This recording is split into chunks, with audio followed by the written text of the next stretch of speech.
Good morning everyone. Ayan, dito kami.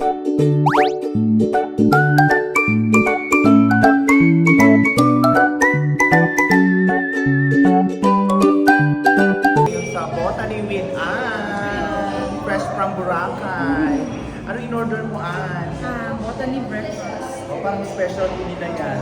Oo. Gusto mo, try mo. Ako naman sausage and bun. Pero akala ko yung nandito yung yaman-yamanan naman tayo ngayon. Diba?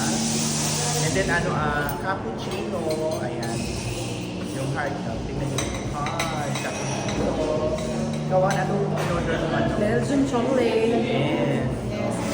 Kung ko alam ano yan. Seahorse something. First time ni Ann sa Botany. Yes, first time dito. Palagi na kami dito. Nakaano na kayo. Yaman-yamanan. Oo, yaman-yamanan. Bukas tuyo ang ulam. Karet. Kumusta naman yung ambience ng pagpasok mo, Ann? Okay, maganda yung ambience dito. Then shoutout natin si Lulu. Hi, Lulu! Hindi siya sumama. Hindi siya sumama. Sayang naman. Ay, Masarap.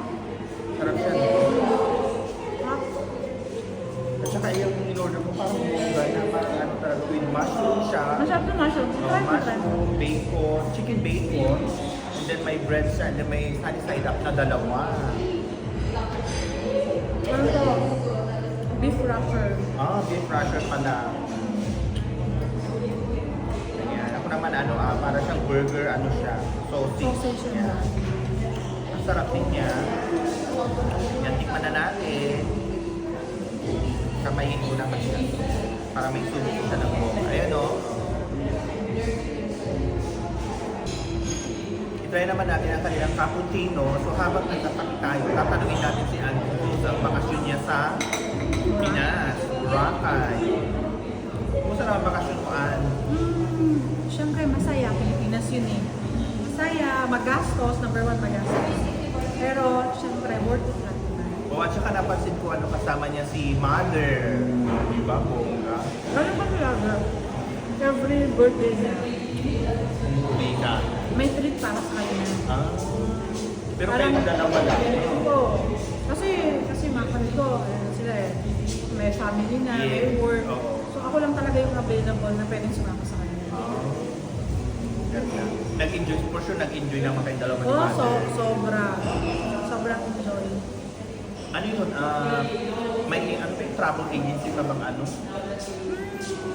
Yes, nag-tour sa tour agency. Ay hindi, actually, yung Boracay, yung hotel, siya na mismo lahat yun.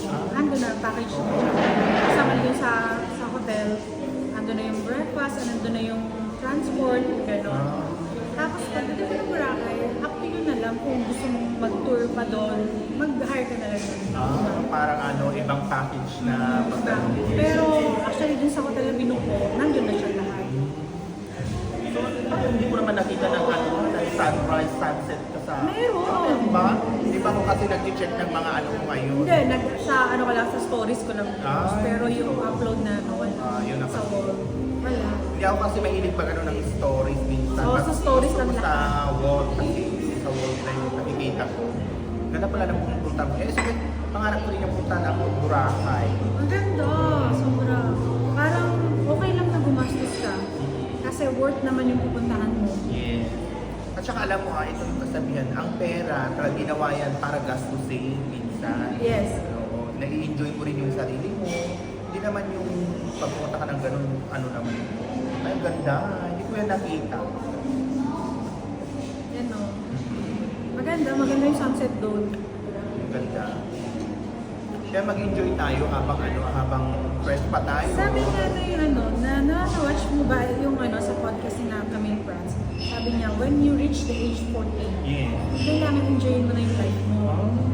Kasi parang napas mo na yung half ng lifetime mo eh. So the rest, hindi mo na alam kung may another 40 years ka pa. Yes. So kailangan when you reach 40, enjoy mo na lang. Parang ito lang din yung goal na yung mag-enjoy na lang. Tama din yung kasi alam nyo kasi may pupuntahan kami mamaya sa Diruto. Sa totoo lang nagdalawang isip ako kung aatin ako. Pero naisip ko, pag hindi ko ito inatin magre-regret na naman ako. Siyempre makikita ko. Kaya sabi ko ay kailangan pumunta ako dito. Kasi hindi Parang ko pag alam. talagang gusto mo, punta, go ka lang. Ganon. Parang yung, halimbawa, isipin mo yung gastos, Oo. tsaka man lang isipin yun, makikita mo pa rin. Yeah. Pero yung memories at saka experience, Hindi mo na maibabalik. hindi mo na yung mga mahirap na yun. True. Kaya nga ako ngayon, pag may rampangan, yun ang iniisip ko na lang palagi. Enjoy ito kasi hindi na natin mapapalikan yun eh. Kaya go kami ng go ng mga team money. Di ba?